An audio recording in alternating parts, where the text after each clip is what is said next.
Thanks, y'all, for having this meeting. First, I'd like to say, kill the medical school tax. I'm the person responsible for these signs being out on the highway. We wrote a 4-page proposal to tag, and we got it done. I'm really proud of my fellow citizens. I also want to say, let's support 10-1. I wish they were at-large seats, but hey, next best thing, 10-1 districts. Hopefully they'll get term limits in there. And vote no on Prop 2.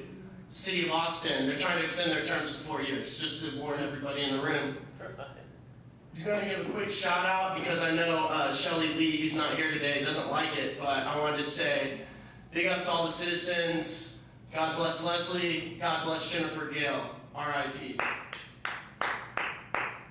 I know most people don't read anymore nowadays, which is kind of scary, but I just wanted to recite to y'all an excerpt from my favorite book, called, which I encourage all of you to read, by the way, it's at the University of Texas Library, called The Fiscal History of Texas by William M. Gouge, who was an economist back in the 19th century. Especially Mr. Spelman would like it.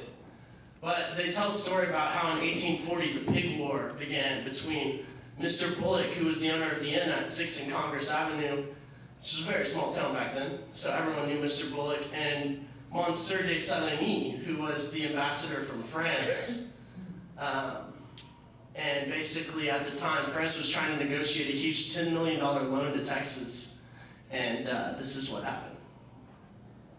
Basically, okay, I'll just tell you. Basically, the pigs got out, and there was a scuffle. The servant ended up killing the pigs. Monsieur de Saligny's servant was later whipped by Mr. Bullock.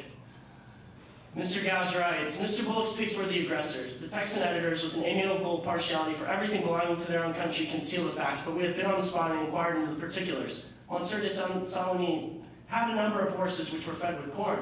Mr. Bullock's pigs intruded into the stables to pick up the corn, and the horses suffered to fall to the ground. One of the servants killed some of the pigs. Mr. Bullock whipped the servant. This enraged Monsieur de Saligny. He influenced his brother-in-law, M. Human, the Minister of Finance at Paris, and General Hamilton's loan was defeated. We have had occasion to observe before that, however the Texans might quarrel among themselves, they would always unite against a common enemy, the Mexicans. So it was on this occasion. All Texas stood by Mr. Bullock and his pigs. Houstonites and anti-Houstonites were of one accord.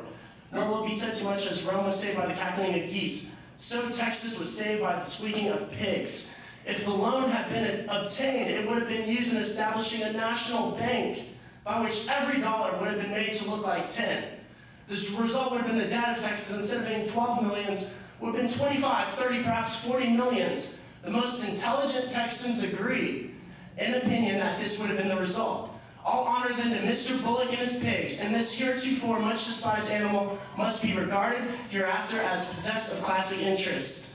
If his figure, carved in marble, should be placed over the entrance of the treasury of Texas, almost done, it would serve as a memento to future ages of his having been the salvation of the Republic, and teach Mr. Archer's thousands of millions, born and unborn, the humblest agents may be instrumental in producing the consequences of the utmost importance. Thank you, Mr. Dafoe.